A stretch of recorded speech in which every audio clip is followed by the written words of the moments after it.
மக்களால் வெளிநாடுகளால் பேசப்படுகின்ற ஒரு விஷயம்தான் இந்த செம்மணி மனித படுகொலை புதைக்குழி என்று சொல்லப்படுகின்ற விஷயம். ஆகவே அது இன்று இந்த நாட்டிற்கும் அல்ல சர்வதேசத்திற்கும் இது ஒரு பிரச்சனையாக இருக்கின்றது. ஆனால் உள்ளூரிலே அதை பற்றி அலட்டிக் கொள்வதே இல்லை. அதை கடந்த அரசாங்கம் செய்திருக்கின்றது, நாங்கள் என்ன செய்ய முடியும் என்று சொல்ல, அது அப்படி அல்ல. இந்த அரசாங்கமும் இதுக்கு பொறுப்பு கூற வேண்டும். எந்த அரசாங்கமாக இருந்தாலும் பொறுப்பு கூற வேண்டும். ஆகவே இந்த அரசாங்கம் இன்று இந்த செம்மணி புதைக்குழிகள் சம்பந்தப்பட்ட விஷயங்களில் 42 உடலங்கள் பெறப்பட்டிருக்கின்றது. ஏதோ ஒரு கருவியும் கிடைத்ததாக சொல்லப்படுகின்றது. ஆகவே இதற்கெல்லாம் அரசாங்கம் பொறுப்பு சொல்ல வேண்டும், தட்டி கழிக்க முடியாது.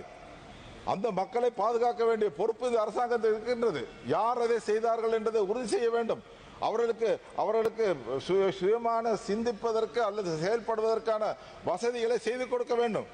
இல்லாவிட்டால் மீண்டும் ஒரு கலவரம் உண்டாகுமா என்பது சந்தேகமும் எங்களுக்கு எழுபடுகின்றது. ஆகவே அவ்வாறான ஒரு சூழ்நிலை மீண்டும் உருவாக்கி விடாதீர்கள். இப்பொழுது என்பிபி அரசாங்கம் சகல மக்களும் எல்லாம் ஒன்னா சேருவோம் என்று சொல்லுகின்றார்கள். ஆகவே அந்த மாதிரி ஒரு சூழ்நிலையிலே அப்படியான ஒரு சந்தர்ப்பத்தை மீண்டும் உருவாக்கி விடாதீர்கள். ஏனென்றால் காணாமல் போனவர்கள் தான் இப்பொழுது எலும்புக்கூடுகளாக மீட்கப்படுகின்றார்கள் என்பது ஒரு சந்தேகமாக இருக்கின்றது.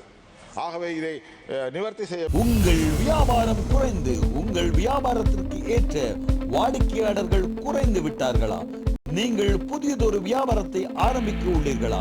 அல்லது தற்போது நீங்கள் செய்யும் வியாபாரத்தை மேம்படுத்த உள்ளீர்களா? உங்கள் வியாபாரத்தை மிக சிறந்த முறையில் உங்கள் வியாபாரத்திற்கு ஏற்ற வாடிக்கையாளர்களை நாங்கள் உங்களுக்கு தேடி தருகின்றோம். உங்கள் வியாபாரத்திற்கான வாடிக்கையாளர்களுக்கான விளம்பரத்தினை Facebook, TikTok, YouTube, Google மூலம் உங்கள் வியாபாரத்தினை விளம்பரப்படுத்தி உலகறிய செய்து தருகின்றோம். உங்களுடைய நேரத்தினை மீதப்படுத்தி உங்கள் வியாபாரத்திற்கேற்ற வாடிக்கையாளர்களை நாங்கள் உங்களுக்கு தேடி தருகின்றோம். தொடர்புகளுக்கும் விளக்கத்துக்கும் வாட்ஸ்அப்பில் 07600373330